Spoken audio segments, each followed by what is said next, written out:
Cannabis Common Sense, the show that tells the truth about marijuana and the politics behind its prohibition. I'd like to welcome our esteemed panel of experts who kindly agreed to join us tonight to talk about the business of cannabis in Oregon. My goal is that you'll leave here with practical information and advice about the industry, whether you're in the business or hoping to break in or you're just curious. We'll cover federal and state policy and what it takes to open and operate a successful business, a cannabis business in Oregon. Now let me introduce our panel. I'll start with Congressman Earl Blumenauer. Congressman Blumenauer's work on marijuana reform dates to 1973, when as a state legislator he supported a law that abolished criminal penalties for possession of small amounts of marijuana. He was elected to the U.S. Congress in 1996 and has been a strong advocate for changes to federal drug laws and has championed efforts to protect medical marijuana patients, allow the federal government to tax and regulate marijuana, and normalize taxes and banking for marijuana businesses in states where it is legal.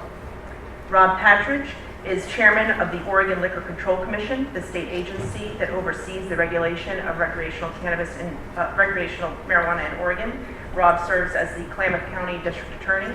He has deep ties to Southern Oregon. He has served as president of the Medford City Council and 3 terms as state representative. In addition to elected office, Rob has worked as general counsel and district director for U.S. Congressman Greg Walden. Dave Kopelak. I gotta find what I've said about Dave here.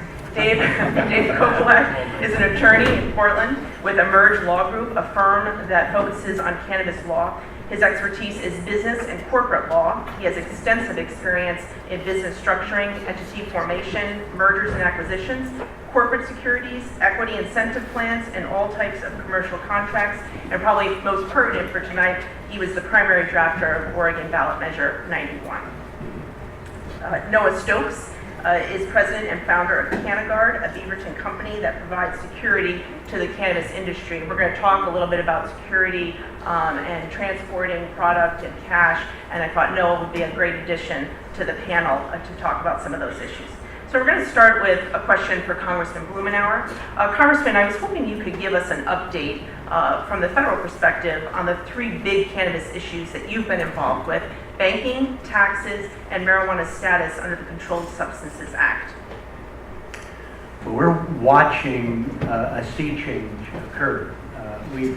Over the course of the last 4 years, we've found increasing support even in a Republican House of Representatives. So far this Congress, we've had 5 pro-cannabis votes on the floor of the House, including legislation I've had that would allow the Veterans Administration to deal with veterans about medical marijuana in the states that it's legal, with 57 Republicans joining us, and it also passed the Senate. Unfortunately, there was some backroom dealings that ended up stripping it, but it will live another day. We're watching where people understand that the insane policy of forcing a state legal marijuana business to be conducted on an all-cash basis. Actually, I have, thank you for reminding everybody how old I am. I've been working on this issue for a long time.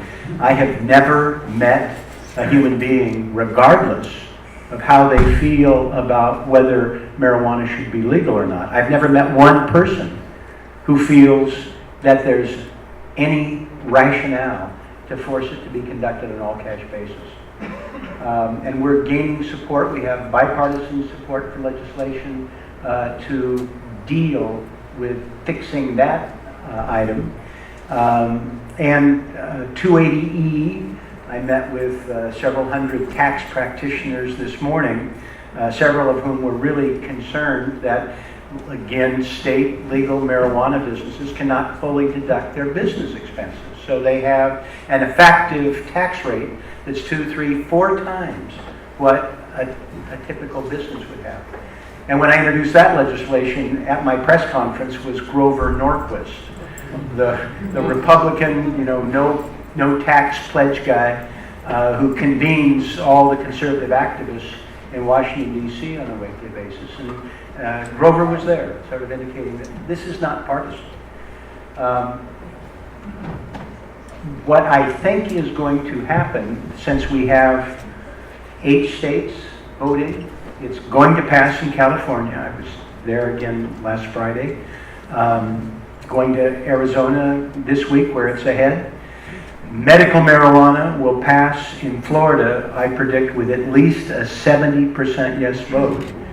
And even though it's just medical, Florida will become the second largest legal marijuana market in America. So what you are seeing is the momentum that is building.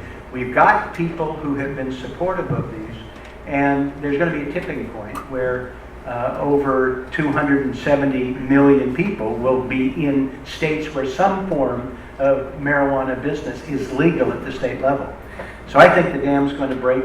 We're going to get an opportunity for the banking to be taken care of, the 280E, and ultimately I think we're going to also have the dam break as it relates to research. There's been a little loosening with DEA. We have bipartisan support for a piece of legislation that would really enable marijuana research to be conducted with the same sort of provisions and safeguards as other controlled substances, which now it's more stringent for marijuana. So I think we're watching this year with those election results in less than 3 weeks, changing the dynamics on the ground with the momentum that we've built. I think it's all going to turn in the next Congress. So, Noel, we've had 2 years ago, Oregon has passed the measure that was Measure 91 that made recreational marijuana legal in Oregon. Since then, we've had 2 legislative sessions which substantially changed big portions of the bill. So, the Oregon Liquor Control Commission was tasked originally with Measure 91 to regulate marijuana in Oregon, and we've had some major shifts and changes. I think we're on target to meet what our goals were as we addressed the legislature with those as changes were made. Currently, there are about 407 licenses that have been granted in Oregon. About 50 of those licensees have not yet paid here in the state of Oregon, so they can be licensed as soon as they pay. Of those 357 licenses then that remain, about 50 of those are retailers.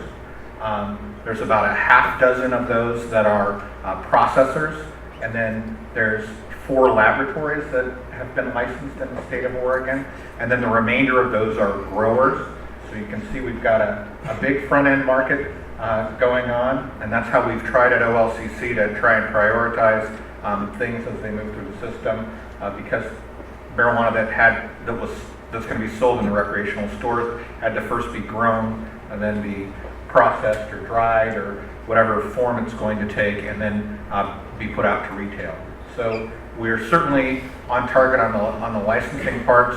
There's certainly been some things bouncing around, and you've written about and others have written about, and there's been articles. Can you recap those a little bit for us? What are some of the things the issues that have come up? Well, one of the big issues that we're hearing about really is the testing that we're hearing about. Oregon put a pretty rigorous testing program in place. I would say that there is there is on the flower side of marijuana, I don't think that there has been a large issue related to testing. I think most of that product has been able to move to market.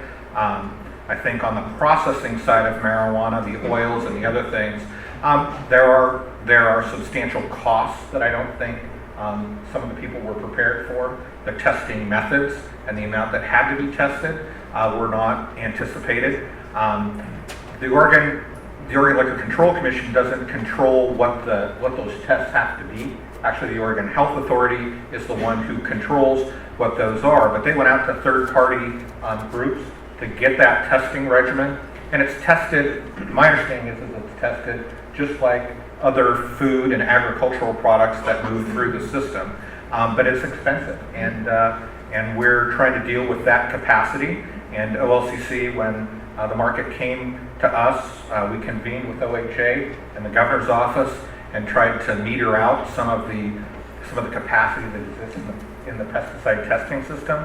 We're trying to get our arms around it, but you know, when you go from a system that didn't have a lot of testing really, that was regimented testing, now, and you saw your first reports, I think this week, related to some product failing on the Oregon Health Authority side that actually got out to patients. It's problematic, and so it's slowing down that process to some degree. But I think we're all trying to be responsible about it. We're convening and talking to the market and trying to be flexible, but at the same time protect public safety. You almost continually need money to just deal with taxes and regulation and securities and unforeseen circumstances. So we have just a lot of folks who are in fundraising mode. You know, 2.5 years ago when I kind of started this, right after the House Bill 3400 that passed the first medical marijuana dispensaries, it was a lot of really small companies. I mean, it was just people getting together, money on their own, or maybe $50,000 from their parents or something like that, and they were sort of putting, so it was just real simple, for me, it was simple sort of entity organizations, and now it's just gotten more complex, and so I think that the deals that I'm seeing are just getting larger by necessity, because I think people are just finding that when you have to comply with all the regulations, with the taxes, with some, you know, a lease or buying property because you can't find a premises that'll lease to you, and then you have to hire employees and do all the other things that all other businesses are doing. So, I mean, it's expensive enough to own and operate a business on your own. And in this industry, it's a multiple of something that what other ordinary people just don't have to deal with. So it's a continual challenge. I mean, every day some clients are doing good, some clients are doing bad, some clients are struggling, some clients are throwing up their hands and selling out already. Other folks are negotiating for investors. So it's a pretty dynamic time, and I suspect it'll be that way for a while. I know that Rob heard a lot about this when OLCC was designing the program, creating an Oregon-centric room for Oregon business people in the industry and mom and pop operations. Do you see the industry as it's shaping up as hospitable to those smaller operations and mom and pop businesses, or is it really something that is out of their reach? Well, I mean, that's a mom and pop term is kind of, I don't even know exactly what that means. I mean, small businesses. No, I get it. I mean, if you want to start a business with $10,000, I mean, you probably need more than that to get going, but you'd probably need more than that to open up anything. I think Oregon's scheme is relatively speaking, with some other states, kind of good. I mean, it's kind of good for the broad. There's a lot of limitations that other states have that we don't have. There's no limit on the number of licenses.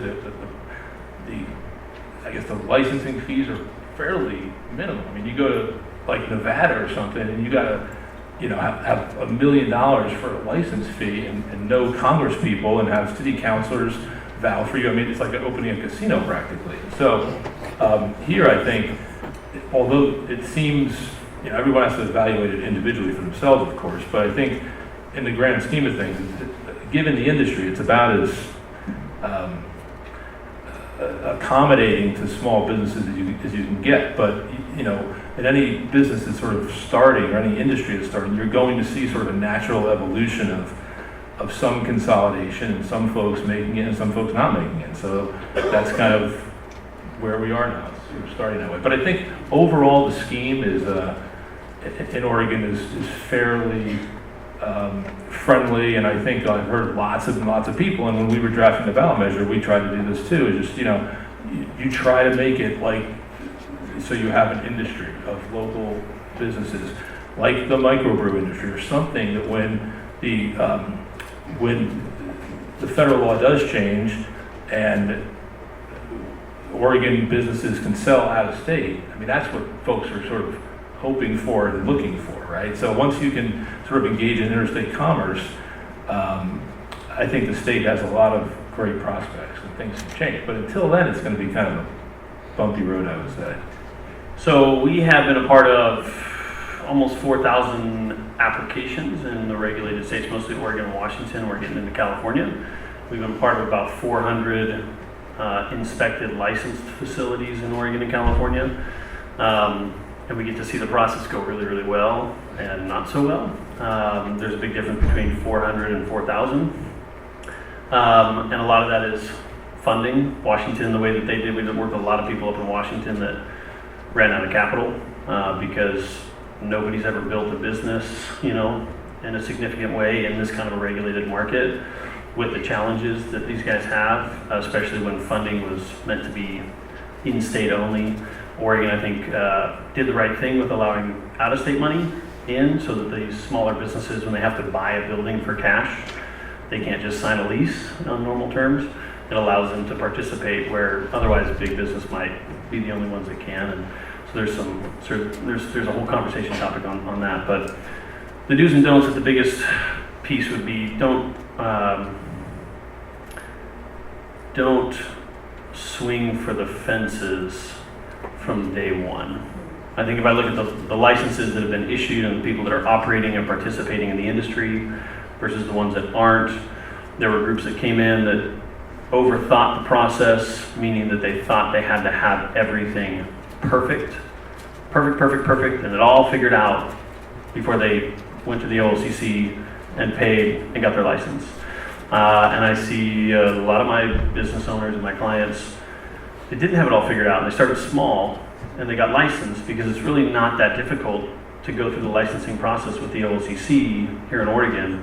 You can make it difficult, but it doesn't have to be difficult.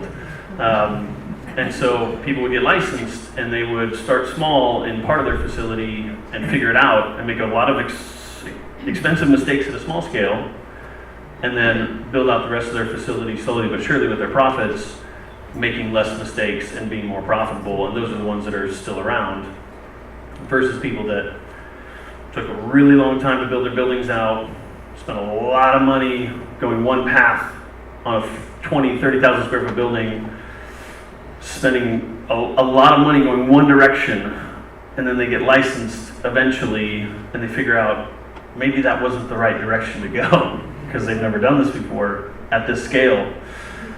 They did find the best grower in the world that they happened to be able to hire, so they got really lucky with that one. But it turned out to have some questions down the road, and maybe that wasn't the best route. And now to course correct after that much time and money has been spent is a killer. And most of the time what we would find is they go a certain direction and get 80% there, and they never make it. They never make it. They spend a lot of money and a lot of time and trying to be perfect, and they never end up getting licensed. They can't make it to the point where they can last between when they plant their plants and when they can sell them. There's a time frame there that exists. So I probably have a longer answer here, but I would say don't overthink it. Get licensed, get through the process, figure things out on a small scale before you go into 10, 20, 30,000 square feet. And work on the brand. Quality is where things are going, and some people don't like to think of big business coming in, but there are normal business practices that need to apply to cannabis that haven't for a long time or ever.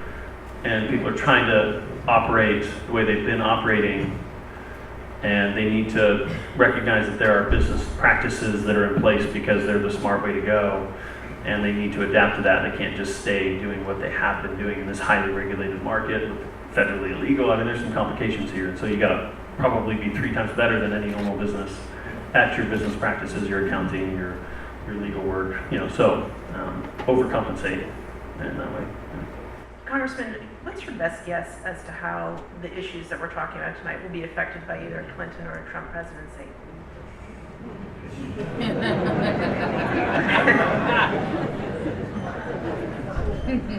Let's start with the Clinton presidency. Please. I refuse to consider the alternative. And luckily, it probably is not going to happen. The conversations I've had with Secretary Clinton, part of it which came out in the WikiLeaks this last week, she took very good notes on what we talked about. It was one of 3 things that I discussed with her, and I'm convinced that she will maintain and build upon the policies of the Obama administration. President Obama famously said in 2012, after the Colorado and state of Washington votes, when asked, were they going to interfere, he said he had bigger fish to fry. And has been quite clear that there are other things that are perfectly legal that are more problematic and dangerous. The clarification with Deputy Attorney General Cole setting out parameters by which the federal government is going to not fry those smaller fish. Unfortunately, there are 93 U.S. attorneys, some of whom have been frying small fish. And we saw an outrageous case here in Oregon this summer where the U.S. Attorney's Office was going to prosecute a Native American teenager, by all accounts an exemplary young man, for the possession of the equivalent of a marijuana cigarette, which, as you pointed out in your introduction, has been decriminalized in Oregon since 1973. I mean, it was just stunning. And several others in the delegation were inquiring as to what their prosecutorial priorities are. Are there not any drug kingpins, organized crime, white-collar crime? What the hell are you doing? And they ultimately dropped it. But there is absolute schizophrenia with the DEA, which is out of step with the president and his pronouncements. In fact, it took them until last year to actually acknowledge publicly that marijuana is not more dangerous than methamphetamines. A stunning admission on their part. But you've seen maybe the weekend news in the Washington Post that talked about the failures of DEA to deal with the opioid epidemic that is literally killing tens of thousands of people in recent years. I think we're in a situation where Secretary Clinton, if she's elected, will build on that. I think she is quite open to dealing with fixing the two big problems that the industry has in terms of taxation and in terms of banking, and allowing the states to go their separate ways. I am optimistic that Congress will make the job easier, but I think a Clinton administration will build on the foundation and perhaps move it a little further. And a Trump one? I don't know. I mean, this is a man who doesn't agree with himself hour by hour. And as God is my witness, if he said that he was either going to prosecute or legalize, we don't know what he would say the next day. And he doesn't know what he'd say the next day. But mercifully, I think we will be spared the specter of him trying to figure out what his beliefs are that he will inflict on the American public, at least through government. We'll still have him inflicted upon us, but we may be able to turn off the television, shut down the computer, or fold the newspaper. Don't hold the newspaper. Got to keep the newspaper. Turn off those other sources. Well, stop covering them.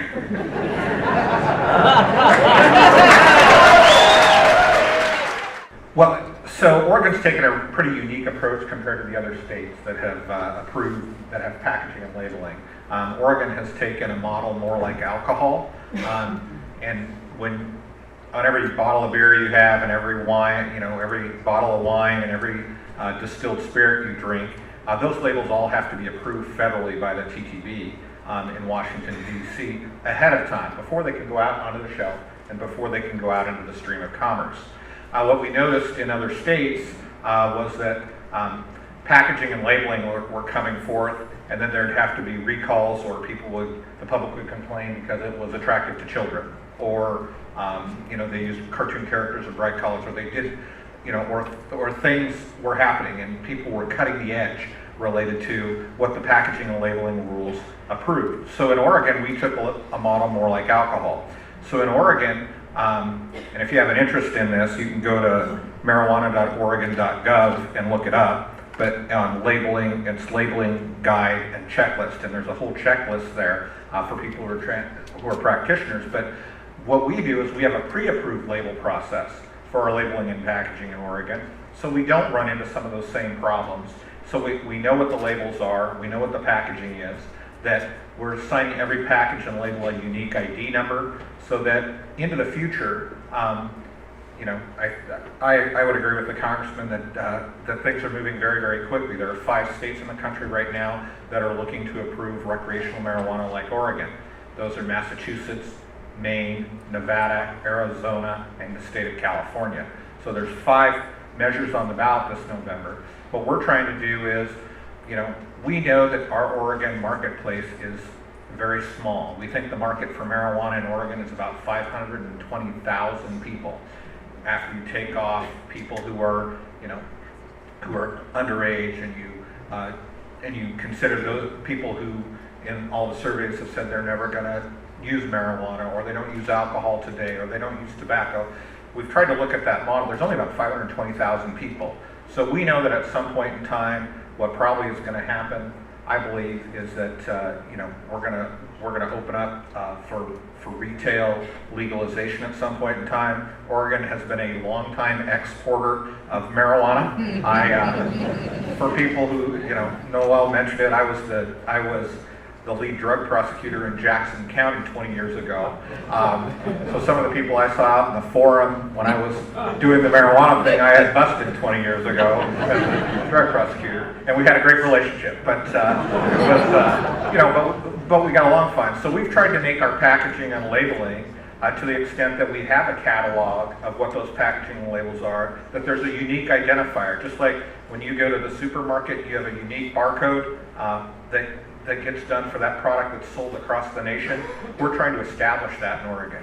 We're not developing, we don't have a bunch of people downstairs trying to decide if this is child-proof or not. We've adopted federal child-proofing and child-resistant packaging standards that have already been regulated at the federal level. And we're saying you've got to go get that federal certification.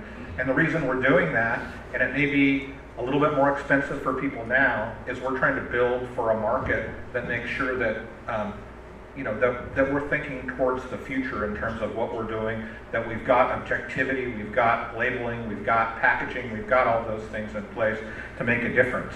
Today, we do have about 550 approved packages, and then we've got 246 approved labels in the state of Oregon.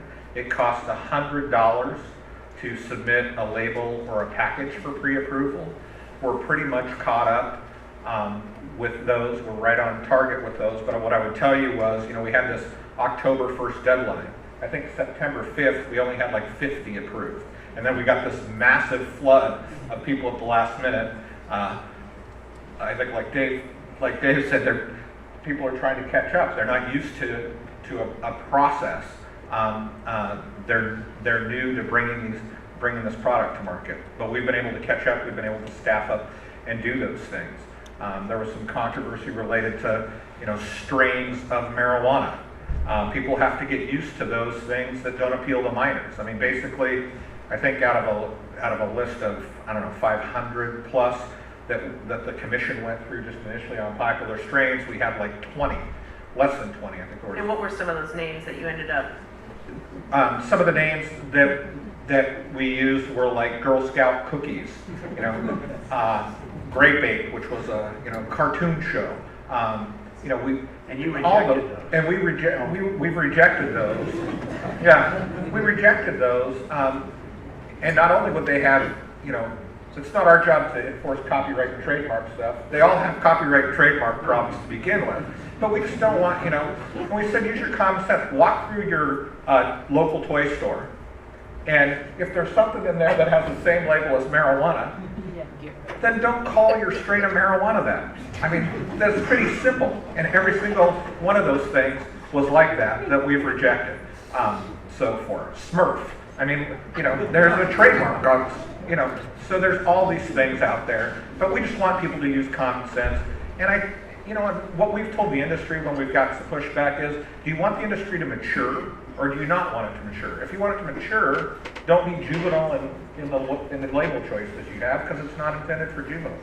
It's intended for adults, so treat it like an adult product. So I think that's been pretty satisfying to most people. We frankly haven't gotten much pushback in terms of what we've rejected. But that's kind of where we're going with packaging and labeling. If you want the mechanics, go to marijuana.oregon.gov, and that's frankly the single portal site in the state of Oregon to learn about what goes on with marijuana.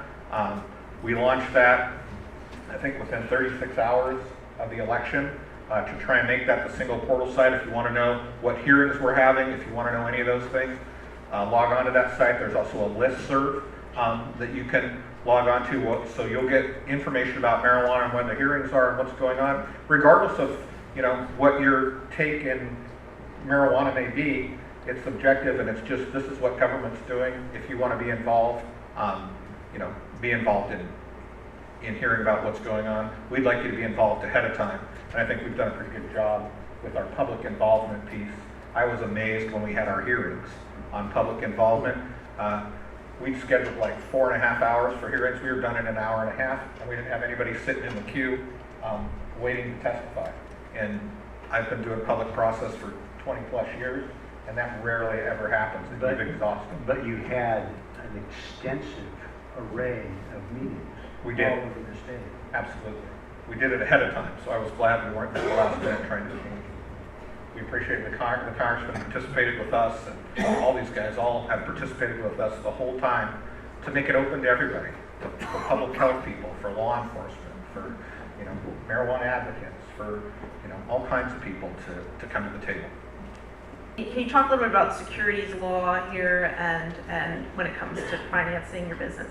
Yeah, so depending on what family you come from, your family might not have a bottomless pit of wealth. And so if you're looking to raise money, you have to go outside your friends and family at some point. Most people do. So how do you do that? It's networking. I mean, what you're trying to do is make a sales pitch to somebody who's interested in the industry. So, I mean, that's a big step right there. Who's interested in this industry? There are a lot of people who are eyeballing the industry, but there's a lot of people looking for money. So how do you go about finding somebody who's right for you? Because, two people might not be right for each other. So you have to find someone who's interested. You have to sort of hit it off with that person. You have to have all of the things that you can show an investor how you can distinguish yourself. Now you may have a relationship with somebody. That makes relationships are great. If you know a friend of a friend or something like that, I mean, you can make connections and you can get people interested. We have some folks who ran other businesses for many years, and through their other businesses, they have contacts, and now their old business friends are interested in doing this new venture. We have some folks who just were starting up or coming out of the gray market, and they may not have the connections or the sort of avenues to these folks. So there's a lot of cannabis events, there's a lot of seminars, there's a lot of networking opportunities, but a lot of it is just sort of finding somebody and then making a sales pitch, which is a little bit, there's some tension between that and complying with the law. Does anyone know what securities laws are? If you're selling stock in a company, or you're selling a membership interest in a limited liability company, or even if you're borrowing money in some cases, you're selling a security. So you've got these federal and state securities laws that apply that basically require you to jump through certain hoops to, first of all, not make misrepresentations to folks, to not omit to say something that might make something else you said misleading. That's a little legal mumbo jumbo there, but for example, if you said, we have a license, but you don't tell somebody that you got a notice from the OHA that says you're going to be shut down in 2 weeks. It's a true statement, you have a license, but you need to complete the sentence and tell them that you're going to be shut down. So there's a whole bunch of securities laws that apply. When we do this, we kind of have these risk factors that you tell people in the spirit of full disclosure. And you do this for any business if you're raising any kind of serious money. But the marijuana risk factors are something to behold. I mean, to basically tell an investor, again, keep in mind, the person who's looking for money is trying to tell the investor how great they are. You know, we have an A team, we have a premises, we have this experience, we have this connections where you should invest in us. We're offering you a fair deal as far as our valuation goes. And then I'm there, sitting there saying, well, here's a risk, and here's a risk, and here's 5 other risks. And so what I'm trying to do is protect my client, because the securities laws are funny. People form companies so that they don't have personal liability for basically the company's actions. But securities laws, there's no limited liability. It's like you're responsible, personally responsible. If you get an investor and things go well, nobody cares. You get an investor and things go down and the investor's money's gone and you're going to close up shop and go home, maybe your investor will close up shop and go home, or maybe they'll come after you because you didn't tell them everything. So I'm sort of oftentimes almost an insurance policy to say, hey, you are an investor, you know what you're doing. I'm going to make sure you know what you're doing. You're going this with your eyes open, and my client is making the sales pitch. That's a lot of interaction there, and that doesn't happen overnight. So just the fundraising process is a time suck. I mean, people are trying to run their businesses, and you have to go out and find money.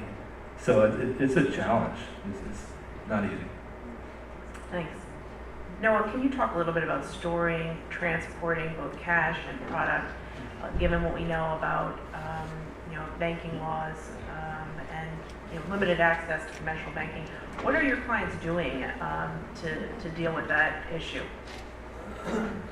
Nothing great with the cash, unfortunately, as Earl and I have talked about before. There are banks that are now servicing the industry. You have to be licensed you have to have your recreational license through the OLCC.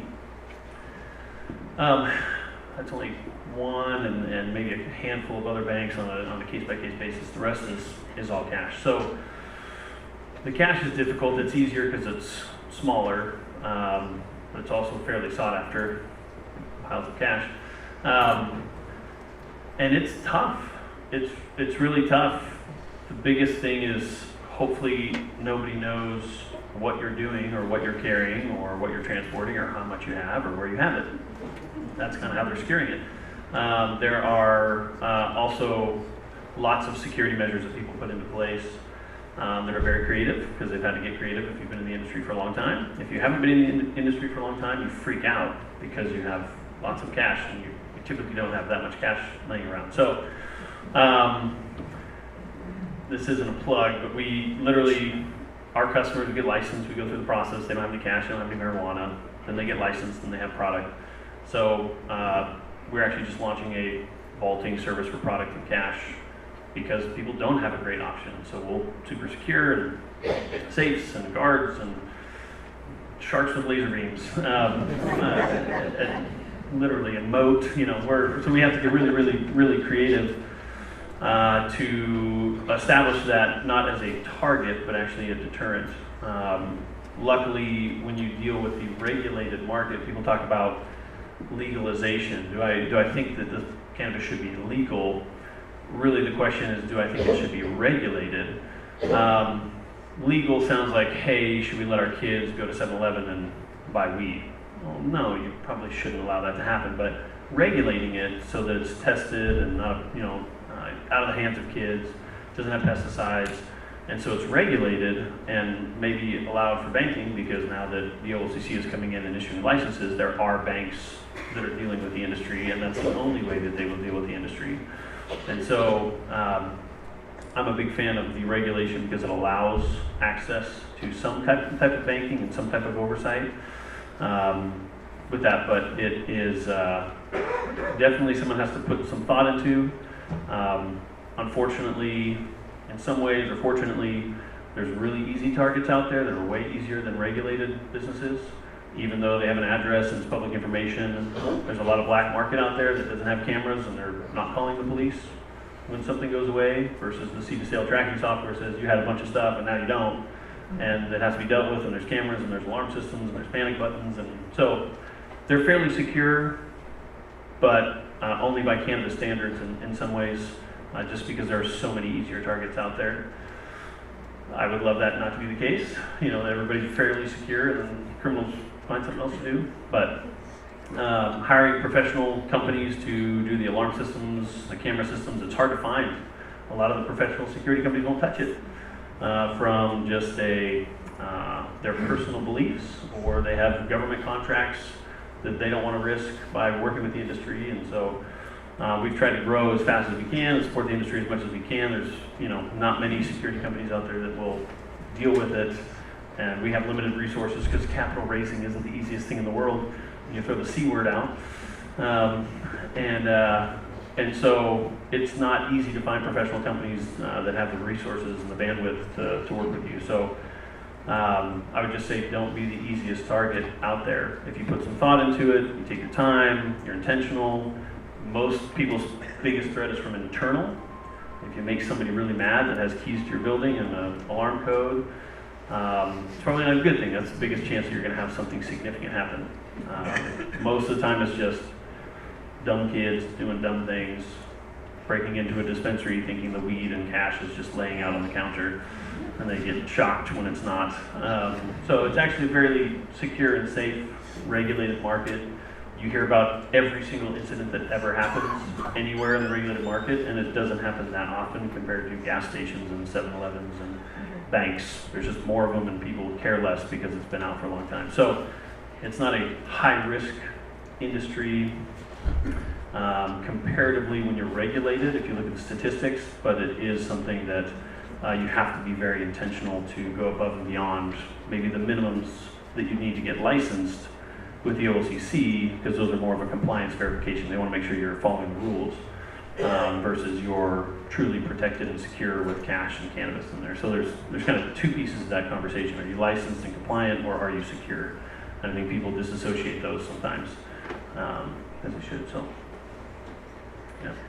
Congressman, I'm wondering if you see some intermediate step between federal prohibition and full legalization. Do you see any possibility that Oregon and Washington, for instance, might be able to have some interstate cannabis commerce, or since they share a border, or if California legalizes, there would be some kind of West Coast market? I definitely think it should be explored. We're watching the industry and observers who are anticipating that there will be opportunities. Marijuana tourism. And I hear from people in the hospitality industry. I've been to Nevada several times this year, dealing with their campaign, which is still looks like it will pass. It's still ahead in the polls. There are 50 million people who visit Nevada, Las Vegas every year. People thinking about ways of being able to take advantage of these opportunities to build markets, to build relationships. British Columbia is very likely, as the Prime Minister Trudeau has announced, that they're planning on Canada legalizing adult use this next year. They're talked in Mexico. There's an opportunity here for commerce, for product development, and relationship with other areas, like, as I mentioned, the hospitality industry. I think that the federal government is very likely to continue down this path of allowing the states to follow their own reasonable paths, and I really commend Rob and his team with OLCC. I think it's been very deliberate. I hear from other people around the country who like the approach that was taken. It's open, it's transparent, committed to working with the industry. And people that I know in the industry have been working very hard to try and make this successful. That's going to take on a life of its own. As I mentioned, we have half the states now where medical marijuana is legal, and there are some lower applications in terms of THC, so it is 3/4 of the country. It's reached a point where the federal government really couldn't reverse these trends. These have been decisions that have not been driven by politicians, almost without exception, starting in California in 1996, Oregon in 1998. These were driven by votes of the people in a wide variety of states, and that's still where most of the action is taking place. I think the federal government is going to be involved with this on an incremental basis, but I think we've reached a point where the critical mass in terms of public opinion is now 60% for adult use, and it's north of 70 for medical marijuana. We have 22 million people, give or take, who use it every month. And I think this momentum is such that it's just something that is not going to be possible practically or politically to reverse. And the good news here is that the approach of regulating, the approach here to try and have product standards, to actually, for the first time, have protections for our children. I mean, when I was campaigning for 2014, one of the points I made is I've got 3 little grandsons. I don't want them using marijuana. Right now, in the environment that we have, virtually everybody that I encounter admits that their junior high neighbor can get marijuana easier than they can get a 6-pack of beer. Nobody thinks it takes more than about 30 minutes to score. There are no protections.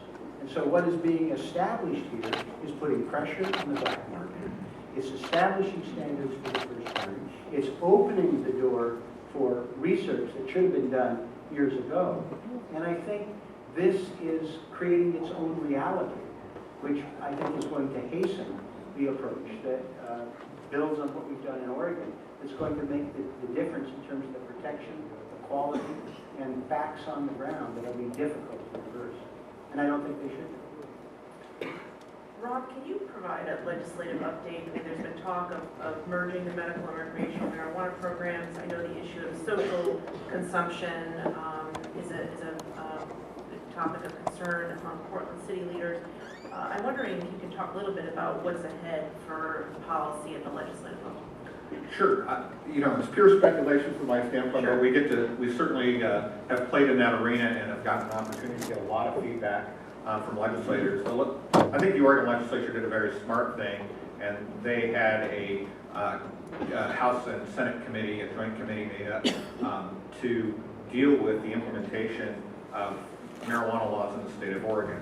I don't know whether they're going to do that or not this next legislative session. I suggested that they do that, maintain some continuity for those people who've been trained up on marijuana, who know what the congressman's told them and what I've told them and what all these guys have told them about where the industry is going, so that there's some institutional knowledge that goes along. Because this is a dynamic, topic, and we're asked new questions every day that we maybe didn't consider as we've gone through this. So I think the legislature is going to look at a couple things that are pretty substantial. I think they're going to put a lot of pressure on research in Oregon in terms of trying to create some opportunities for research, potentially create some money for research out of the revenue stream. I think that there's some opportunities there that I think people are going to look at, especially on the medical side. I think the legislature is going to, in addition to that, they're really going to take a real hard look at this medical and recreational marijuana system in Oregon. We've kind of got to, and you're seeing it all over the country. And frankly, I'd like us to be the model. I think we're going to see a really hard look at taking and putting on the medical side the medical marijuana card, and taking and putting on at the OHA basically the cards, and then kind of, they have the medical expertise and the lab expertise, leaving those kind of standards and practices over on the Oregon Health Authority side. I think that there's going to be a strong move to move over all the growing of marijuana and all the hands-on inspections and all of those kinds of standards over to the OLCC side. We're better set up to do that. OHA does not have the staffing and is not really set up to do those inspections, to do the day-to-day, one-on-one to ensure the integrity of the system. I think that that's going to be a huge move. When we started 2 years ago, everybody thought we were trying to steal medical marijuana away and the integrity of the system. I think part of that was because they saw this big hand of OLCC reaching out. OLCC is not interested in reaching out. We think that it makes sense. You don't go around and see a single pharmacy that doesn't sell aspirin and all those other things. I mean, there's we think that for the long-term benefit of the industry, people should be able to go into a dispensary, they should be able to show their medical marijuana card and not pay the tax, because that's what Oregonians have determined, and otherwise they're going to pay the tax, but they can go to the same place, do the same thing. We have a seed sale tracking system. It's already in place and going, and ensures the integrity of the system. The marijuana that was pesticide, that had pesticides in it this time, it wasn't in the OLCC side of things, it was in the Oregon Health Authority side of things. It would have been immediately stopped in the OLCC side of things because the lab would have put in the report. We would have known exactly what it was, and I don't think it would have been able to move through the system. I don't know the exact facts related to that particular item with OHA, but I think that we've got the pieces and the electronic parts and the staffing on the ground to ensure a long-term integrity of the system. We also have the ability to, on the tax side, as the Congressman mentioned, to really be able to show, I mean, literally, these banks have not wanted to take the cash because literally they can't track it back. And so they're awash with cash. We can literally track every piece of marijuana back to the grower and the plant, watch how it moves through the system, and as it turns into revenue. We can literally give the bank, if that's what the grower or the processor wants, we can give the bank a report that says, we've tracked this marijuana all the way through the system, you're not washing cash in the system. And I think that that is a huge thing that we've established in Oregon to be able to do some of those things. So I think that that's part of the legislative dynamic. I think that there's going to be a lot of tweaks around the edges of what we do, how we do things. But I think that there is a big move, and I think we tried to bring that to the legislature a little bit before. I think that there was a lot of fear. I think there's some confidence out there now that we can move to a system, a more single system, so that frankly it's cheaper for everybody in the system. We get some efficiencies and scale. Do you have any thoughts on social consumption and where that will, whether that will come up? I think it's going to be considered for sure. Alaska has social consumption in Alaska. What form that's going to take in Oregon, I don't know. I know it's like the Congressman mentioned, I think there's a lot of interest. I live in Southern Oregon, there's a lot of interest in being able to have marijuana grown at like these bed and breakfast areas. People could actually go there, they can sample marijuana that's been grown there, they can do the whole thing. Frankly, as a law enforcement person, I'd rather have them on campus rather than out running around. So some of those kind of things make a lot of sense and are common sense. But I think there's still a lot of fear out there. And I think until we deal with a lot of those things and deal with whatever the impacts are as the Oregon State Police report comes forward and the reports out of Washington and Colorado, I think we're dealing with some of those things in terms of how we deal with that socially. I have supported the legalization of marijuana for over 30 years, primarily because it was criminalized in response to King Cotton and the threat that the fiber and all the other benefits of marijuana threatened so many industries. It is now my understanding that the producers of recreational and medical marijuana are fighting against the development of industrial hemp in Oregon because of a threat of cross-pollination that might reduce the THC value of their product. What is being done to advance the beneficial social uses of hemp? I'd like to see thousands of acres planted up and down the Willamette Valley to reduce I'm going the to paper. interrupt you, sir, because we've got a lot of questions. Okay. But if I understand your question is, what's the policy on hemp? Is that What's going on what's the to future? develop hemp as a Understand beneficial the second social question use? that you can tackle? Well, I can say that this is one of the areas of agreement federally. In fact, you know, our founding fathers, Jefferson, Washington, grew hemp. It was encouraged by the federal government during World War II, and it's insane that we have this prohibition on cultivation. We've had four votes in the last two sessions of Congress to open up opportunities for research, making clear that the research universities can deal with that the federal government shouldn't be interfering with over half the states now, 28 states have approved some form of hemp cultivation. And we're trying to clear out the underbrush on this, making clear that this is a legitimate agricultural product and that we can work together to deal with problems of cross-pollination. But it ought to be clear that this is a valuable product that's been grown here for centuries and that we ought to not have undue interference. Woo! So we are just about out of time. Is there anything you want to say in closing, Luke? I think if you are skeptical about working with attorneys, which I've found some people of the cannabis industry to be, just remember there are wonderful attorneys out there. You just need to find the right fit. And I have met so many amazing attorneys in Oregon who are fighting for your rights up here and fighting for the rights of businesses and patients that I just really respect a lot of the attorneys I've met in this area. So, I think so as well. And we're gonna go over to Mr. John Cornett, who's just about ready to play some music for us. But tune in next week. We're gonna have Tim E., a local Washington State-based rapper on and a medical marijuana patient. He'll be here to play some music and talk about his situation and how medical marijuana has helped him as well. So I want to thank you guys for watching. Tune in next week and remember to help us restore hemp. Woo!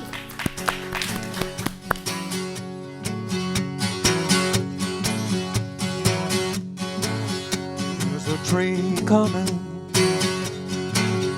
and it's already on the track. People changing, and for some there's no going back. Cannabis.